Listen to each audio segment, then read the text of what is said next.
दोस्तों ये वीडियो वही लोग देखना जो अपने घर में फ्लोरिंग करवाने जा रहे हैं, मतलब फिनिशिंग का काम चल रहा है कि आप नीचे टाइल लगवाओगे या मार्बल लगवाओगे, कैसे चूज़ करना है। क्या आपको जब टाइलिंग का वर्क हो जाता है तो उसमें जो ठेकेदार है, कॉन्ट्रैक्टर है, उसने सही से काम किया है कि नहीं किया है, क्या क्या चीज़ें आपको चेक करनी होती है टाइल होने के दौरान, क्योंकि बिल आपको पैसे तो पूरे देने हैं। अगर उसने सही से काम नहीं किया है तो पैसे किस चीज़ के दोगे, तो वो चेकिंग में आपको बताऊंगा। फिर आपको मैं बताऊंगा कि ग्राउटिंग कैसे करनी है और कौन सी आपको ग्राउटिंग करनी होती है। फिर मैं बताऊंगा कि आप वॉल टाइल का क्या खर्चा पड़ेगा, लेबर रेट, या फ्लोरिंग की टाइल का क्या खर्चा पड़ेगा, लेबर रेट। फिर मैं बताऊंगा कि पेंट पहले करवाना है या टाइलिंग पहले करवानी है। तो मतलब पूरी वीडियो जो रहने वाली है टोटल फ्लोरिंग पे रहने वाली है, टाइल पे रहने वाली है। इस वीडियो को कभी मिस नहीं करना अगर आप एक सिविल इंजीनियर हो या घर में अपनी टाइलिंग करवा रहे हो। थोड़ी लंबी वीडियो है, थोड़ा टाइम आपका लूँगा, लेकिन इस वीडियो में इतना कुछ सीख के जाओगे कि आप खुद कमेंट में थैंकफुल होंगे कि हमने ये वीडियो देख ली, क्योंकि इससे आपका खर्चा भी काफ़ी बढ़ेगा और एक क्वालिटी के साथ काम होगा। तो कंप्लीट वीडियो देखना, लेकिन उससे पहले एक काम कर लेना, चैनल को सब्सक्राइब कर लेना, बेल आइकन दबा लेना, क्योंकि यहाँ पे फ्री में प्रैक्टिकल नॉलेज आपको मिलता है। तो सबसे पहले हम स्टार्ट करते हैं हमारे मोस्ट इंपॉर्टेंट टॉपिक से कि मार्बल लगवाएं या टाइल लगवाएं। क्योंकि फ्लोरिंग लगने वाली है, कोई ये नहीं है कि 1-2 साल के लिए, 20 से 25 साल के लिए आपकी वो फिक्स होगी जो चीज़ लगेगी। अगर बाकी इंटीरियर की बात करें, वॉल पेंट है या जो भी है, तो उसको हम चेंज कर सकते हैं, लेकिन फ्लोरिंग चेंज नहीं होती है। तो आज मैं आपको बताऊंगा क्यों मार्बल आपको नहीं लगाना चाहिए, क्या रीज़न है उसके पीछे, और लगाना है तो क्या चीज़ें देखनी है, और टाइल और मार्बल में से दोनों को कैसे चूज़ करना है, क्या क्या चीज़ें ध्यान देनी है, दोनों का खर्चा कितना पड़ेगा, और भी काफ़ी चीज़ें इस वीडियो में हम बात करने वाले हैं। आप इस वीडियो के बाद गारंटी ये चूज़ कर लोगे कि आपको मार्बल लगाना है या टाइल लगाना है। तो स्टार्ट करता हूँ आज की वीडियो। तो सबसे पहली जो मैं देखो, मार्बल जो है नेचुरल बनता है, राजस्थान से मिल जाएगा, जहाँ काफ़ी जगह है, मोस्टली राजस्थान से हमारा मार्बल आता है। तो मार्बल में आपको कलर ऑप्शन क्या होंगे, वाइट, ब्लैक, ग्रीन, येलो, उस मतलब जो नेचुरल कलर रहते हैं वो रहते हैं। लेकिन टाइल में आपको कलर ऑप्शन, काफ़ी ज़्यादा कलर ऑप्शंस मिलने वाले हैं। देखो, चूज़ आपको करना होता है। देखो, दिखने में सबसे ज़्यादा अच्छा मार्बल भी लगता है और आजकल टाइल भी अच्छी लग रही है, कोई इसमें नहीं है। क्योंकि टाइल में जो नई टाइल्स आई हैं, HD टाइल्स आई हैं, विट्रीफाइड, जो मतलब ऐसी लुक देती हैं कि मार्बल भी वैसी लुक नहीं दे पाता है। तो मेन चीज होती है इसके डिसएडवांटेजेस दोनों के, कि खराब चीजें क्या, अच्छी तो बहुत चीजें हैं इनकी, अच्छी सब चीजें हैं, इनके कॉस्ट भी मैं आगे बताऊंगा। मैं दोनों का कंपैरिजन करने वाला हूं। सबसे पहली मैं डिसएडवांटेजेस, मतलब खराब क्यों है मार्बल। ऐसे तो काफी चीज अच्छी है उसकी, खराब इसलिए है वो होता है पोरस, मतलब उसमें क्या, पानी सोखने की क्षमता होती है। जो मार्बल होता है वो पानी सोखता है, और जैसे सामने आप देख रहे हो ना, ये कंडीशन काफी ज्यादा हो जाती है मार्बल के केसेस में।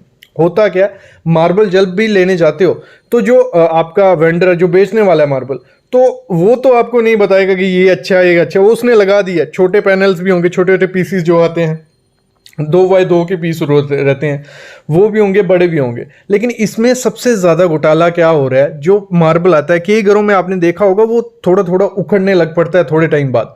क्योंकि जो नेचुरल मार्बल बनते, जब मार्बल निकल के आता है, वो सब सही मार्बल नहीं निकलता, कईयों में क्रैक्स होते हैं, कईयों में कुछ है, तो वो अलग किया जाता है, उसके ऊपर काम किया जाता है, उस पर थोड़ा बहुत चिपकाया जाता है। जैसे हम देखो, लकड़ी खराब हो तो उसमें फेविकोल और बूरा मिक्स करके किया जाता है, वैसे ही मार्बल में यही किया जाता है। तो अगर आपको अच्छी क्वालिटी का मार्बल मिल गया तो सही है, ठीक है। अगर नहीं मिला तो ये चीजें आपको देखने को मिल सकती हैं। और पोरस तो वो रहेगा, और पानी सोखता रहेगा, उसमें दाग पड़ते रहेंगे, और वो थोड़ा येलोइश कलर का हो जाता है, जैसे सामने आपने देखा।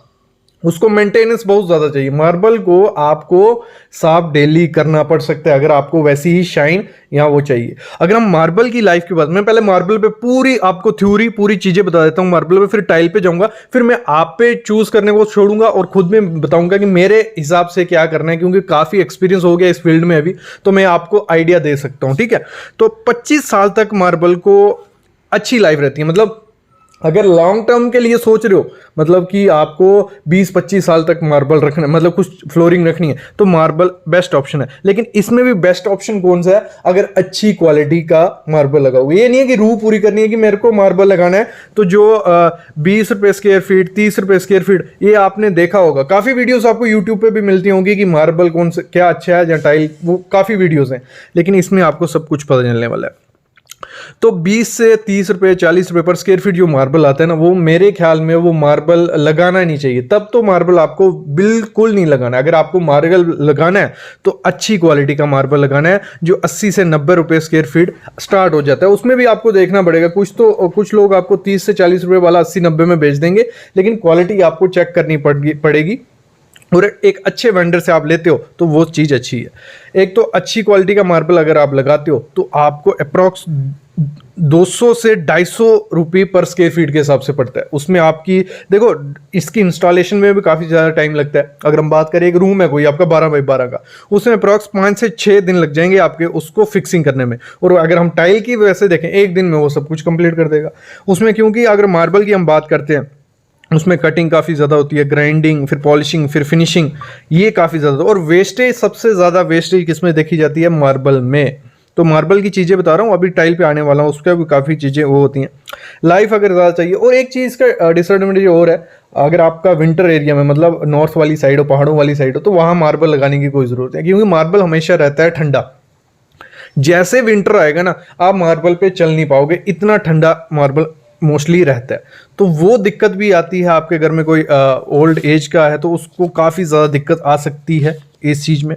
मेंटेनेंस काफ़ी ज़्यादा टफ है, और जहाँ पे हाई ट्रैफिक चलते फिरते रहना है, वहाँ पे मत मार्बल लगाओ। क्योंकि अगर मैंने 25 साल उसकी लाइफ बोली है, तो लाइफ तो उतनी रहेगी, लेकिन उसका कलर डल हो जाता है, फिर आपको फिर से पॉलिशिंग उस पर घिसाना पड़ सकता है मार्बल, ये चीज़ भी होता है। और जो अच्छा मार्बल की, जैसे मैंने कहा, वो 250 रुपये पर स्क्वायर फीट आपको टोटल कॉस्ट उसकी पड़ने वाली है। अगर इटालियन अच्छी ब्रांड के साथ जाते हो तो 450 से 850 रुपये पर स्क्वायर फीट तक का मार्बल का खर्चा आपका पड़ जाता है। ये चीज़ भी होता है। और वही मेन चीज़ है, अगर मार्बल लगाने जा रहे हो तो फेक मार्बल कभी नहीं लगाना, अच्छे क्वालिटी का लगाओ तो सही। अभी आते हैं हम टाइल पे। देखो, टाइल अगर टाइल में डिसएडवांटेज की एक बात करूं तो इसकी, देखो लाइफ की अगर हम बात करें, लाइफ इसकी है 15 से 20 साल, मतलब लाइफ उससे कम है। ये नहीं है कि मार्बल के बराबर है टाइल। मार्बल की लाइफ, टाइल की लाइफ कम है, लेकिन उसमें कलर ऑप्शंस काफ़ी ज़्यादा मिल जाते हैं आजकल, विट्रीफाइड टाइल्स। लेकिन एक चीज़ ध्यान रखना, ये सेरेमिक और विट्रीफाइड का भी यही दुख है। अगर आपने सेरेमिक टाइल फ्लोर पे लगा दी ना, तो 5 से 10 साल भी नहीं निकाल पाएगी, वो ख़राब हो जाएगी। तो फ्लोर पे अगर विट्रीफाइड टाइल लगाते हो तो आपको मार्बल जैसी लुक वो देने वाला है। कजारिया की 12 mm का जो मार्बल टाइप टाइल आती है, वो टोटली किसकी तरह दिखते हैं? मार्बल की तरह। मतलब लगा लो आर्टिफिशियल मार्बल बनाया गया होता है। 12 mm उसकी थिकनेस होती है, और लंबा भी वो काफ़ी ज़्यादा लंबा होता है। मतलब अप्रॉक्स मेरे ख्याल में वो 6 से 7 फुट लंबा होता है, और 3 फुट ऐसे चौड़ा होता है। तो वो पूरा मार्बल की शेप देता है। अगर आपको टाइल में जाना है तो वो मार्बल की तरह आप लगा सकते हो। और अगर हम प्राइस की बात करें तो 40 रुपये से एक अच्छी टाइल, विट्रीफाइड एक अच्छी टाइल, HD फिनिश वाली, एंटी स्किट सब कुछ होगा, वो 40 रुपये से स्टार्ट हो जाती है। अगर टोटल खर्चे की बात करें तो 60 से 70 रुपये पर स्क्वायर फीट में एक अच्छी टाइल आप अपने घर में लगा सकते हो। उसमें जो कलर आपको चाहिए, जो आपको फिनिशिंग चाहिए, सब कुछ उसमें देखने को मिलता है। तो इस समय अगर आप चाहते हो कि लाइफ टाइम, लंबे समय तक मैं फ्लोरिंग चलाना चाहता हूं, तो एक अच्छा मार्बल लगाओ। खर्चा उसमें ज़्यादा होगा, एक गारंटी है खर्चा इससे। टाइल अगर आपके घर में 1 लाख रुपए की लग रही है तो मार्बल का खर्चा 2,20,000 तक होगा, अगर अच्छा टाइल। अगर सस्ते में जाओगे तो फिर आप 30 रुपये पर स्क्वायर फीट की लगा सकते हो। जो पैनल्स आते हैं छोटे छोटे, वो लगा दो, रू पूरी कर लो कि हमें मार्बल लगा दी है। लेकिन अगर अच्छे से चाहिए तो आपका 200 रुपया 250 रुपया पर स्क्वायर फीट पड़ेगा अच्छा मार्बल। और वैसे ही टाइल, एक अच्छी टाइल आपको 70 से 80 रुपये पर स्क्वायर फीट में पड़ जाएगी। देखो, अभी मैं चूज़ करने पे आप पे छोड़ता हूँ, क्या चूज़ करना है। मेरे ख्याल में इस समय अगर आप टाइल के साथ जाते हो तो काफ़ी ज़्यादा अच्छा है, क्योंकि देखो मेंटेनेंस इतनी ज़्यादा नहीं होती टाइल की, कोई ज़्यादा मेंटेनेंस की नहीं है। जहाँ पानी होता है वहाँ पर कोई ज़रूरत नहीं है, और स्लिप का चांसेस नहीं है। और मार्बल पे स्लिप के काफ़ी ज़्यादा चांसेस है। अगर थोड़ा पानी गिरा तो उसमें स्लिप के चांसेस काफ़ी ज़्यादा बढ़ जाते हैं। लेकिन टाइल में वहाँ एंटी स्किट आती है, जितना मर्जी पानी होगा स्लिपेज के चांसेस नहीं होंगे। उसमें ग्लेज्ड, नॉन ग्लेज्ड टाइल्स आती हैं, वो उसमें मतलब टाइल में ऑप्शंस काफ़ी ज़्यादा हैं, क्वालिटी काफ़ी ज़्यादा, सब कुछ है, क्योंकि ब्रांड्स हैं। लेकिन अगर हम मार्बल में जाते हो तो आपको कोई ब्रांड का नाम नहीं मिलेगा। सब बोलेंगे मकराना है, राजस्थान से आया, तितली है, मतलब काफ़ी चीज़ें बोलेंगे, लेकिन आप उसको जज करना काफ़ी मुश्किल हो जाता है। इंस्टॉलेशन काफ़ी ज़्यादा टफ है, पैसे ज़्यादा लगते हैं। तो मेरे ख्याल में tile is the best option. और अच्छी टाइल ढूंढो, कजारिया की, कोई भी बरमोरा की, कोई बड़ी बड़ी ज़्यादा कंपनीज है, तो उनकी टाइल लगवा लो तो सही रहेगा। बाकी आप इन्वेस्ट करने वाले हो, और ये नहीं है कि मार्बल बिल्कुल खराब चीज़ है। मार्बल अगर अच्छा क्वालिटी का मार्बल आप लगाते हो, देखने में भी काफ़ी ज़्यादा अच्छा लगता है और उसकी लाइफ भी काफ़ी ज़्यादा होती है, बस थोड़ी मेंटेनेंस की ज़रूरत उसको पड़ती है। कि अगर हम वॉल टाइल लगा रहे हैं, फ्लोर टाइल लगा रहे हैं, स्कर्टिंग, मार्बल, कोटा या मोल्डिंग करवा रहे हैं, तो उसका खर्चा कितना पड़ता है, लेबर रेट क्या पड़ता है आपको वो बताऊंगा। मार्केट में अच्छी टाइल कितने रुपए स्क्वायर फीट मिल रही है ये बताऊंगा। दूसरा एक एग्जांपल लेंगे हम, 1000 स्क्वायर फीट अगर घर है, उसमें लमसम हमारा कितना टाइल पे खर्चा आ जाता है। अगर हम टाइल फिक्सिंग करवाते हैं वॉल पे, और वॉल पे हमेशा ध्यान रखना आपको कौन सी टाइल फिक्स करवानी है, विट्रीफाइड टाइल ही होनी चाहिए। विट्रीफाइड, इस पे वीडियो आएगी कल, यहाँ 1-2 दिन में आने वाली है। विट्रीफाइड, और जो आप कहाँ पे, फ्लोर पे, और वॉल पे कौन सी, सेरेमिक टाइल। इसको क्या फंडा है, क्यों लगाने, ये मैं बाद में बताऊंगा। तो फ्लोर टाइल फिक्सिंग का हमारा चल रहा है 14 से 18 रुपया स्क्वायर फीट, मार्केट प्राइस इस समय चल रहा है। तो अगर आप वॉल की करवाओगे तो 14 से 18, अगर हम जाते हैं फिर वॉल की तरफ तो वो पड़ता है हमें 16 से 18 रुपये, क्योंकि वॉल में थोड़ा ज़्यादा टाइम लगता है, और जो टाइल होती है वो भी छोटी रहती है, 1x2 की, जहाँ 350 बाई 450 की। लेकिन जो फ्लोर की रहती है वो 2x4 का पीस आ रहा है या 2x2 का पीस आ रहा है, तो बड़ा बड़ा होता है, फिक्सिंग में ईजी होता है, और वॉल में थोड़ा टाइम लगता है, तो इसलिए 16 से 18 रुपये पर स्क्वायर फीट चल रहा है। और अगर जिसको मेजरमेंट नहीं आती है कि कैसे हम मेजरमेंट करते हैं, कितना एरिया हुआ, तो ज़रूर मेरे को कमेंट करना, मैं उस पर भी वीडियो लेके आ जाऊंगा।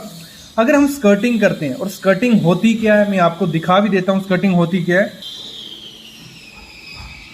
जैसे आप सामने देख रहे हो, ये जो वॉल है हमारी, और नीचे फ्लोर टाइल है, और सामने जो है इससे हम स्कर्टिंग बोलते हैं। मैं थोड़ा फोकस करके आप बता देता हूँ, ये हमारी ये जो होती है इसे हम क्या बोलते हैं, स्कर्टिंग बोलते हैं। तो ये स्कर्टिंग हो गई। तो इसका जो रेट चल रहा है लगाने का, वो चल रहा है 10 से 12 रुपया स्क्वायर फीट। ये रनिंग फीट में मोस्टली ली जाती है। अगर रनिंग फीट में ली जाती है तो वो सेम रेट लेते हैं, 14 से 18 रुपया, 10 से 12 रुपये स्क्वायर फीट इसका रेट चल रहा है। फिर मार्बल की अगर फ्लोरिंग करवाने जाते हो, ये लेबर रेट में आपको बता रहा हूँ, ठीक है, लेबर रेट, ये मटेरियल के साथ नहीं, मटेरियल के साथ भी आगे बताऊंगा कि अगर आपको मटेरियल के साथ करवाना है तो उसका कितना खर्चा पड़ेगा। मार्बल फ्लोरिंग करवाते हो अब तो 21 से 24 रुपये पर स्क्वायर फीट वो लेबर रेट चल रहा है। 21 से 24 क्यों मैं लेके चल रहा हूँ, कई जगह 21 रुपये होगा, कई जगह 22, 23, 24 ऐसे रेट रहता है। मार्बल की जो रबिंग करवाई जाती है, घिसाई करवाई जाती है, उसका रेट होता है 8 से 12 रुपये पर स्क्वायर फीट, जो घिसते हैं, मतलब जो आप एक बार मार्बल डर गया उसका घिसाई का अलग। लेकिन ये जो मैं फ्लोरिंग का बताया कंप्लीट 21 से 24 रुपये में पूरा कंप्लीट आ गया। इसमें वो फिक्स लेइंग भी करके देगा, लगा के भी देगा, और रब करके भी देगा। अगर अकेला आपको सिर्फ रब करवाना हो तो 8 से 12 रुपये पर स्क्वायर फीट वो खर्चा इस समय चल रहा है। फिर मार्बल की स्कर्टिंग जब हम लगाते हैं तो उसका क्या खर्चा चल रहा है, वो चल रहा है 18 से 20 रुपये पर स्क्वायर फीट मार्बल की स्कर्टिंग लगाने में। और स्कर्टिंग समझ गए क्या होती है। फिर जब कोटा स्टोन की बारी आती है तो कोटा स्टोन का जो प्राइस चल रहा है वो चल रहा है 14 से 15 रुपये स्क्वायर फीट लेबर रेट। और कोटा स्कर्टिंग अगर लगानी है 8 से 10 रुपये स्क्वायर फीट। ये क्यों मैं बता रहा हूँ, आपको एक आइडिया रहेगा, कभी भी आप कॉन्ट्रैक्टर करने जाओगे या आप खुद मेजरमेंट कर रहे हो, एक एस्टिमेट कर सकते हो अगर आपको प्राइस पता है। फिर हम बात करते हैं मोल्डिंग करवाते हैं, जो हम आपने मार्बल देखा होगा उसको फेस जो रहता है उसको फिनिशिंग करते हैं। हाफ मोल्डिंग का खर्चा होता है 15 से 18 रुपये पर स्क्वायर फीट, और फुल मोल्डिंग आपको करवानी हो 19 से 22 रुपये पर स्क्वायर फीट। क्लियर, इतना क्लियर हो गया। अभी हम चलते हैं, अगर आपको देखो क्या करना है, अगर आपको विद मटेरियल वो देना होता है, मतलब विद मटेरियल किसी को काम देना है टाइलिंग का, तो 80 से 90 रुपये पर स्क्वायर फीट चलती है। लेकिन जब आप किसी को फुल कॉन्ट्रैक्ट दोगे कि मेरा टाइल भी तू लाएगा और फिक्सिंग भी तू करेगा, लेकिन उसमें एक चीज ध्यान रखना, टाइल उसमें खुद पसंद करना और फिर फिक्सिंग के लिए देना। क्योंकि अगर मैं बात करूं, एक अच्छी टाइल आपका 45 से 65 रुपये तक पर स्क्वायर फीट अच्छी टाइल मिल जाती है, जिसमें HD भी मिल जाती है, डबल ग्लॉस भी मिल जाती है, तो 45 से 65 रुपये में। और जब आप जाओगे तो उसमें आप 65 वाली भी चूज कर सकते हो, जो भी डिजाइन पसंद आएगा। अगर फुल मटेरियल दे दोगे वो अपने से टाइल भी लगा देगा, क्या पता 30 से 40 रुपये पर स्क्वायर फीट लगा दे। क्योंकि अगर हम बात करें मार्केट में आपको 20 रुपये से 100 रुपये पर स्क्वायर फीट के हिसाब से अच्छी टाइल मिलना स्टार्ट हो जाएगी। 20 से ही स्टार्ट हो जाती है। उसमें सेरेमिक होती है, सेरेमिक अगर फ्लोरिंग में लगा दी तो कुछ टाइम बाद वो खराब हो जाएगी, टूट भी सकती है। तो ये चीज़ होती है, ये चीज़ हमेशा ध्यान देनी है जब भी आप फुल मटेरियल के साथ देना है। विद मटेरियल 80 से 90 रुपये पर स्क्वायर फीट चल रहा है। क्लियर। अभी एक एग्जाम्पल लेते हैं कि हमारा एक 1000 स्क्वायर फीट का घर है, अगर उसमें हमें टाइलिंग करवानी है तो हमें टोटल कितना खर्चा पड़ेगा। एक वीडियो मैं पहले बना चुका हूं, कल वीडियो आई थी, एक रूम था हमारा, उसमें टोटल कितना खर्चा हमारा पड़ेगा, वो वीडियो जरूर देखना। काफी अच्छा रिस्पॉन्स दे रहे हो, काफी अच्छे लोग कमेंट्स भी आ रहे हैं, सीख रहे हैं लोग उसमें से। तो हम लेते हैं विट्रीफाइड टाइल जो है, जो आपने स्टार्टिंग में टाइल देखी वो 65 रुपये पर स्क्वायर फीट के हिसाब से टाइल थी, ब्लैक कलर की, जो काले कलर की आपने देखी कजारिया की टाइल। और कौन सी अच्छी कंपनी की टाइल होती है, इस पर वीडियो बना चुका हूं, वो भी जरूर देखनी है। एक अलग से प्लेलिस्ट इसलिए मैंने बना दिया कि आप जब चाहे देख सकते हो और पूरी कंप्लीट एक ही जगह पे आपको नॉलेज मिल जाएगा। विट्रीफाइड टाइल चल रही है 65 रुपये पर स्क्वायर फीट। तो 1000 स्क्वायर फीट का घर है तो हमारा टाइल खरीदने का खर्चा पड़ जाता है सीधा 65,000 रुपये हमारा सीधा किसमें पड़ेगा, सिर्फ टाइल लेने में। टाइल आ गई घर पे, फिर लेइंग कॉस्ट जो होती है, मतलब उसको लगाने का, उसमें हमें रिवर सैंड भी लगती है, उसमें हमें सीमेंट भी लगता है और लेबर भी लगती है।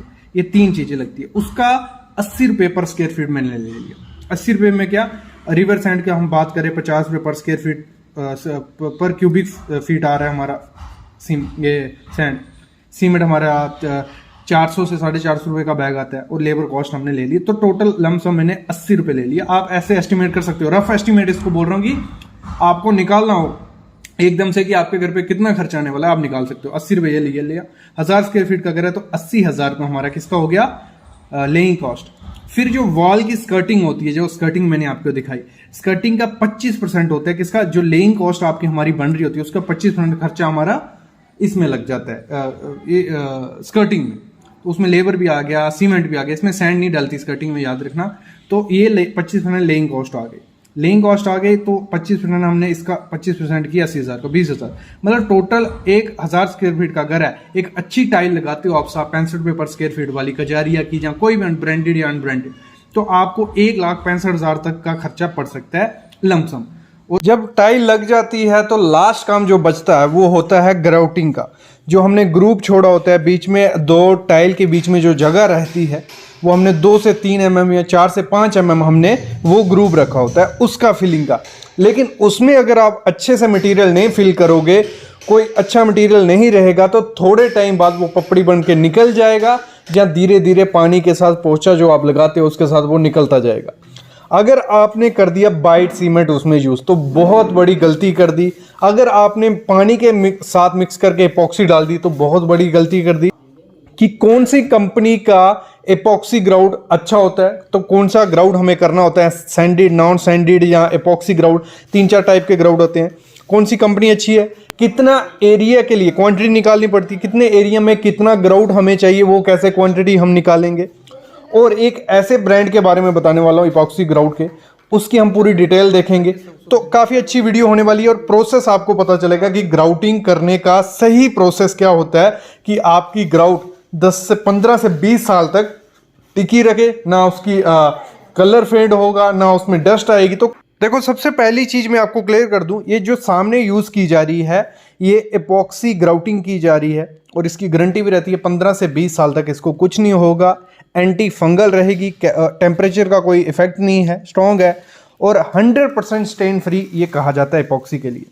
इसका पहले प्रोसेस देख लो, इसको मिक्स कैसे किया जाता है। गलती की जाती है, यहाँ पे आप देख रहे हो इसमें रेजिन भी है और केमिकल रहता है, टोटल इसको मिक्स करके लगाया जाता है। लेकिन कुछ जगह क्या किया जाता है, इसमें पानी डाल दिए थे और जब पानी एक बार इसमें डाल दिया तो वो ख़त्म हो गया, वो इसका कुछ फन ही नहीं रहा। थोड़ा कॉस्टली रहता है एपॉक्सी वाला। इसको साथ में देखते जाइए, थोड़ी चीज़ें सुनते जाना, मैं बोलता जाऊंगा जो।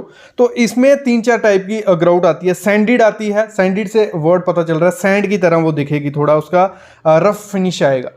नॉन सैंडिड रहती है जिसमें ऑयल बेस्ड थोड़ी रहती है। फिर आती है इपॉक्सी वाली, और इपॉक्सी वाली सबसे अच्छी है मेरे ख्याल में। इपॉक्सी ग्राउटिंग आप करते हो तो उसकी लाइफ काफ़ी ज़्यादा अच्छी होती है। तो कई जगह क्या किया जाता है, वाइट सीमेंट यूज़ किया जाता है। मतलब ग्राउट की जगह white cemented base grout use की जाती है, वो कभी यूज़ नहीं करनी है।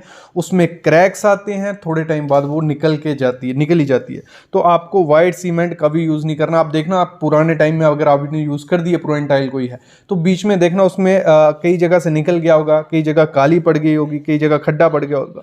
तो ये काफ़ी चीज़ें होती हैं, आपको ये ध्यान देना पड़ेगा, नहीं तो आपके घर में भी ग्राउट की लाइफ कम हो जाएगी और वो ख़राब दिखती है।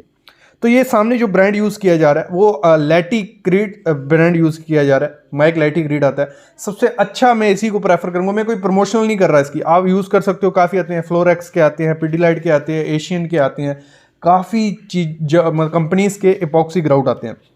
लेकिन मैं खुद जो यूज़ किया मैं वो प्रेफर कर रहा हूँ लैटीक्रेड। अगर आप यूज़ करते हो तो काफ़ी अच्छा रहता है, इसका मिक्सिंग का प्रोसेस सब कुछ लिखा हो। तो मैं आगे आपको लैटीक्रेड के बारे में सब बताने वाला हूँ, और कितने एरिया में कितना लगेगा। देखो एक थंब रूल मैं बता देता हूँ जो हमारे एरिया में लगा। अगर आपका अप्रॉक्स 400 से 500 स्क्वायर फीट एरिया है, ग्रूव आपका लगा लो 3 mm ग्रूव रखा है, और टाइल की विड्थ डेप्थ है 6 mm थिकनेस, तो आपका 4 से 5 kg उसमें ग्राउट लग जाएगा। इसकी क्वांटिटी आप अच्छे से निकाल सकते हो, मैं डिस्क्रिप्शन में लिंक दे दूंगा, आप डायरेक्ट निकाल सकते हो। उसमें बस बेसिक डिटेल डालनी है और आपकी क्वांटिटी निकल आएगी। वो बात रही बात की, लेकिन इसको लगाने का प्रोसेस आप सामने देख रहे हो, पूरा इसको फिलअप करना पड़ता है। ये जो आप ब्लेड देख रहे हो इसकी हेल्प से, पत्ती बोलते हैं, पत्ती की हेल्प से आपको वो फिलिंग करना होता है, और थोड़ा थोड़ा मटेरियल आपको बनाते जाना है। फिर उसके बाद उसको आपको फिल करते जाना है, क्योंकि अगर एक साथ बना दोगे इसमें एक गम होता है वो सेट हो जाएगा जल्दी। तो आपको थोड़ा बना के थोड़ा लगा के फिर नेक्स्ट जो लॉट होगा उसके लिए बनाते जाना।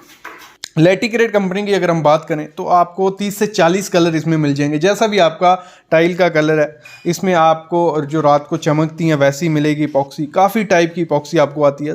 तो इसका जो प्राइस है अगर हम बात करें 700 से 800 रुपये पर केजी आपको पड़ सकता है। किसका? लैटीक्रेड का।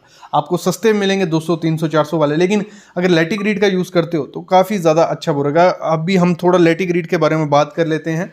तो माइक लैटीक्रेड ये जो है SP100 ये ग्राउट हमने यूज़ की है, इपॉक्सी ग्राउटिंग है। तो इसमें जो ये इसकी बकेट रहती है इसमें पूरा मेंशन होता है तो कि आपको कितना ग्राउट लगेगा कितने एरिया में। अगर हम बात करें टाइल साइज मेंशन है 100 बाई 100 की टाइल है, अगर इसको मैं फोकस कर लेता हूँ 3 mm है तो 264 स्क्वायर फुट वो कर लेगा। अगर 1 यूनिट है मतलब 5 kg आपका 264 स्क्वायर फुट में हो जाएगा। फिर वैसे 150 इसमें सब मेंशन होते हैं, इसमें पूरा लिखा हुआ है। फिर हम इसकी बात करते हैं। देखो इसमें मेंशन है कि आपको कहाँ यूज़ करना है, कैसे यूज़ करना है। तो इसी एक अच्छा अगर हम ब्रांड बोलेंगे, एक अच्छा ब्रांड आप इसको यूज़ कर सकते हो और इसकी लाइफ काफ़ी ज़्यादा अच्छी रहेगी। और फिर हम इसकी प्राइस की बात करें तो प्राइस इसमें इन्होंने 5000 पर केजी लिखा है, लेकिन ये आपको 3500 से 3600 तक 5 kg मिल जाएगा, मतलब 700 से 800 रुपये पर केजी आपको मिलेगा। मिडनाइट ब्लैक कलर लिया था हमने लैटीक्रेड क्योंकि टाइल हमारी ब्लैक थी, और इसमें आपको 40 कलर ऑप्शन भी मिल जाते हैं। एक नॉन फ्लेमेबल है, मतलब जलेगा नहीं जल्दी। और इसमें एक चीज़ देखना, इसके बकेट के दूसरी साइड वो लिखा हुआ है, मैं दिखा देता हूँ। 100% स्टेन फ्री है, स्ट्रॉन्ग एंड ड्यूरेबल है, chemical temperature resistant, anti bacterial और एंटी फंगल है। तो ये है एपॉक्सी। इसमें आपको सैंडेड भी मिलेगी, नॉन सैंडेड मिल जाएगी, एपॉक्सी मिल जाएगी, जो आपको सही लगे आप यूज़ कर सकते हो। तो ये प्रोसेस है, आपने प्रोसेस भी देख लिया कि कैसे हम एपॉक्सी ग्राउटिंग करते हैं, और आपको वाइट सीमेंट वेस्ट कभी यूज़ नहीं करनी। देखो जैसे ही हमारा टाइल का वर्क कंप्लीट होता है तो हमें कॉन्ट्रैक्टर को पे करना पड़ता है, लेकिन पे करने से पहले चेक कर लेना आप अगर उसको 16 रुपये पर स्क्वायर फीट या 17 रुपये 18 रुपये स्क्वायर फीट दे रहे हो, इतना खर्चा कर रहे हो, क्या उसने उस क्वालिटी का काम आपको करके दिया है कि नहीं दिया है, ये आपका चेक करने का फर्ज बनता है। तो आज कुछ ऐसी ही मैं 8 चीज़ें आपको बताने वाला हूँ। जैसे आपकी टाइल वर्क कंप्लीट हो जाता है, आपको पे करने हैं कॉन्ट्रैक्टर को, उससे पहले क्या चीज़ें चेक करनी है कि आप उसका डिडक्शन कर सको, आप पैसा थोड़ा कम कर सको, कुछ रीजंस को लेके कि ये गलती है तो इसका हमें वो दो। क्योंकि एक बार पैसे दे दिए फिर उसके बाद कुछ नहीं हो सकता, मतलब वो ना सही करके देगा ना वो देखने चेक करने आएगा। तो सबसे पहली चीज जो है वो आपको क्या देखनी है, जो स्कर्टिंग हमारी हुई होती है, ठीक है। स्कर्टिंग सब समझ रहे हो, स्कर्टिंग की होती है, सामने आप देख रहे हो। स्कर्टिंग के साइड पे सीमेंट लगाया जाता है, उसमें 1:1 का माल बनता है, मोटार बनती है। 1 रेशो में सीमेंट होता है, 1 में सैंड होती है। जब वो लगाई जाती है तो उसके अगर प्रॉपर क्यूरिंग नहीं की गई 3-4 दिन, ऐसे तो 7 दिन क्यूरिंग करनी होती है, तो आपको कुछ ऐसे क्रैक्स उसमें देखने को मिल सकते हैं। जैसे आप क्रैक्स सामने देख रहे हो, ये काफ़ी बड़ी गलती होती है। अगर ऐसे क्रैक्स आपको दिखे तो वो थोड़े टाइम बाद वो जो सीमेंट होगा वो बिल्कुल ऐसे मिट्टी जैसा बन जाएगा और आपकी स्कर्टिंग निकलना लग पड़ेगी। यही कारण होता है कि जो वर्टिकल टाइल्स होती है, डैडो टाइल्स होती हैं, बाथरूम की हो गई, किचन की हो गई, या टॉयलेट की हो गई, या स्कर्टिंग हो गई, वो निकल जाती है। किस कारण? कि उसको जहाँ जो एक्सपोज्ड एरिया होता है वहाँ पे क्यूरिंग प्रॉपर से नहीं हो पाती है।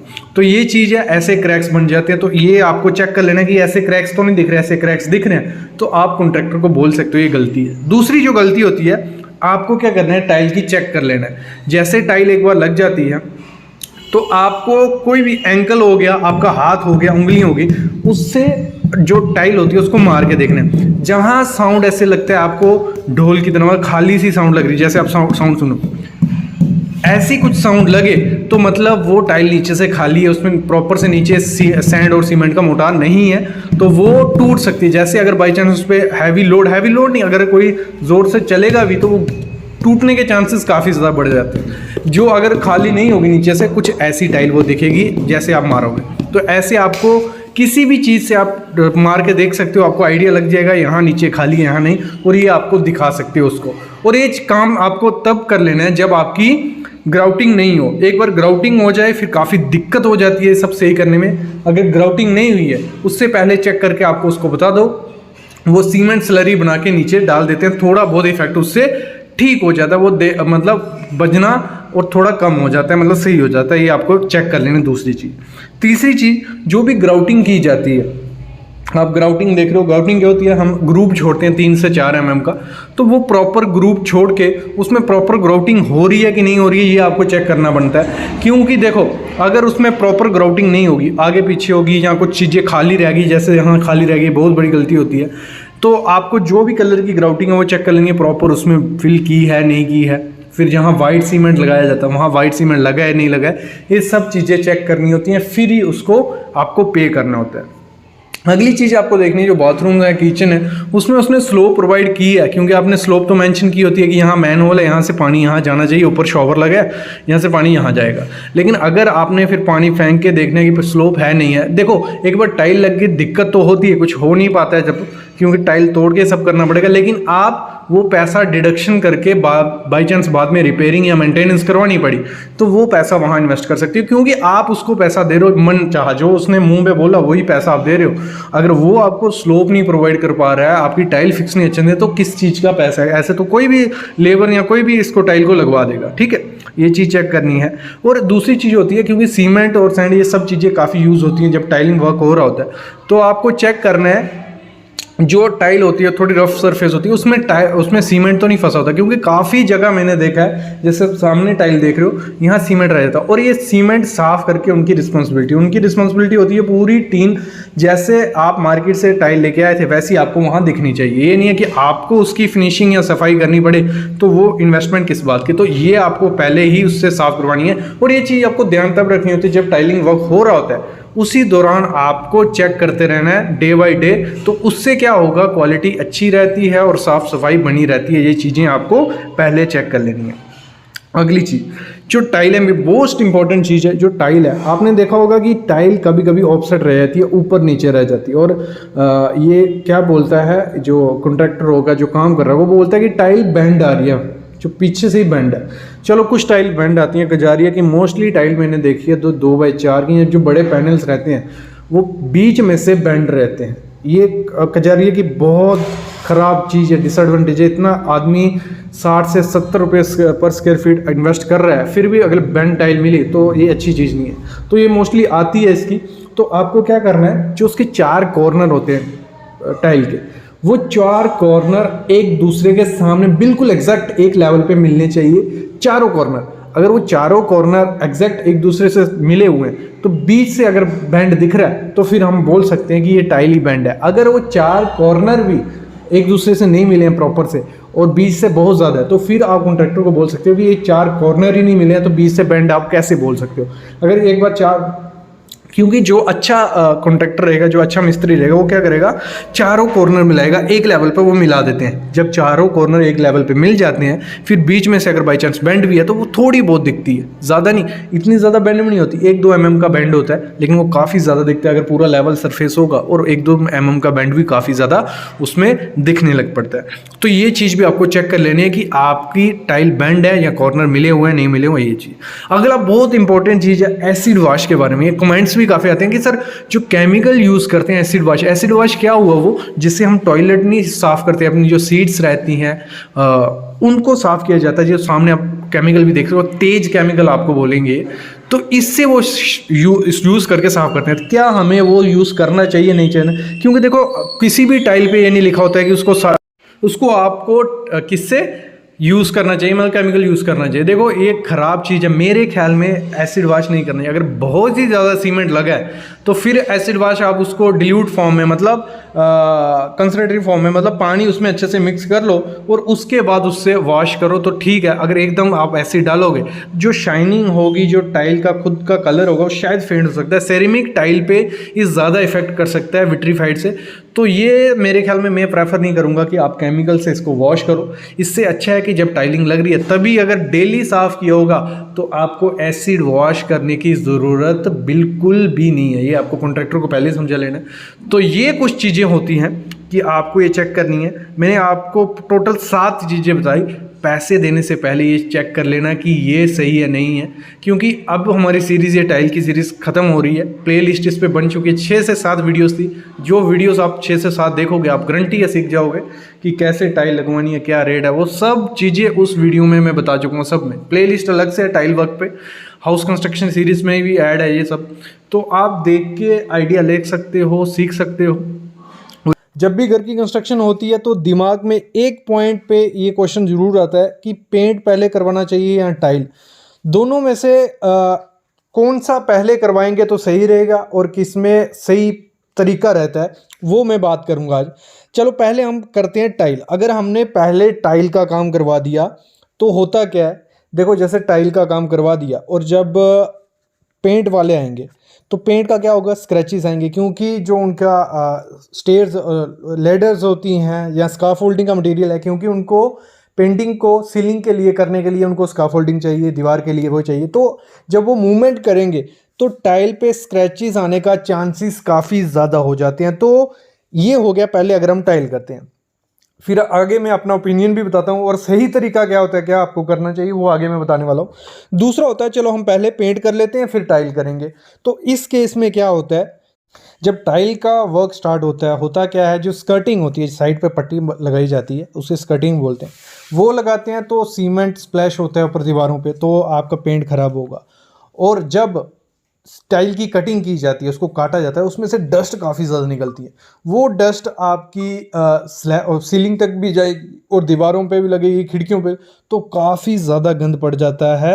अगर हम पहले पेंट करवा लें फिर पेंट करें तो टाइल करें, दोनों केसेस में काफ़ी ज़्यादा दिक्कत आती है। तो सबके दिमाग में भी ये क्वेश्चन होगा कि तो करें क्या। तो इसके लिए क्या करना है, सबसे पहले आपको क्या करना है, मेरे ख्याल में पेंट का काम अगर आप लगवाते हो, ठीक है, पेंट वर्क, तो उसमें आप 50 से 60% वर्क करवा लो। 50 से 60% कैसे, देखो उसमें आपको पुट्टी तो करवानी है, पुट्टी का 1 या 2 कोट आप पहले करवा लो। और सीलिंग का जो रहेगा, सीलिंग में उतनी डस्ट कम लगती है एज़ कम्पेयर टू वॉल, तो सीलिंग भी करवा लो। सीलिंग पे पुट्टी हो गई, जो भी वर्क है सीलिंग का, पेंट हो गया तो पेंट करवा लो, कोई दिक्कत नहीं है। जब वो हो जाता है उसके बाद आप टाइल वर्क स्टार्ट कर दो। उसके बाद जैसे मतलब सिंगल, मतलब 50 से 60% हमारा पेंट का काम हो गया। जो फिनिशिंग कोट है किसी भी दरवाजे का, दीवार का या कहीं, फिनिशिंग कोट मत मरवाना। फिनिशिंग कोट कब करवाना है, फिनिशिंग कोट करवाना है आप टाइल का काम करवा लो उसके बाद, ठीक है। टाइल का काम हो गया, टाइल का कंप्लीट हो गया, तब डस्ट वगैरह आएगी थोड़ी बहुत दीवारों पे, तो हो गया, टाइल का काम कंप्लीट हो गया। फिर जो पेंट का काम बचा होगा उसको आप करवा दो, लेकिन जो टाइल आपकी लगी हुई है उसको सेफ्टी के साथ करवाना है। काफ़ी मैट भी आते हैं, प्लास्टिक की शीट्स आती हैं, वो बिछवा दो। दूसरी चीज़, जो आपकी स्काफोल्डिंग मटेरियल होगा, पौड़ी होगी जिसे हम लेडर बोलते हैं, लेडर के नीचे कपड़ा या कुछ बांध के तो उस हिसाब से बाकी वर्क करवा लो। तो ये मेरे ख्याल में सबसे बेस्ट तरीका रहता है। अगर आप पूरी चीज़ पहले पेंट करवा लोगे फिर टाइल करवाओगे तो पेंट गंदा हो जाएगा, और पहले टाइल करवा दोगे फिर पेंट करवाओगे तो टाइल टूटने के चांसेस काफ़ी ज़्यादा हो जाते हैं। तो ये तरीका हो सकता है एक और, कि आप कंप्लीट टाइल करवा लो, पहले नीचे फ्लोरिंग पूरी टाइल करवा लो, उसके बाद पेंट वर्क लगवाओ। लेकिन टाइल की प्रोटेक्शन के लिए आप शीट्स और जो स्काफोल्डिंग लैडर मटेरियल उसके नीचे कपड़ा वगैरह ये सब चीज़ें बांध के आप करवा सकते हो।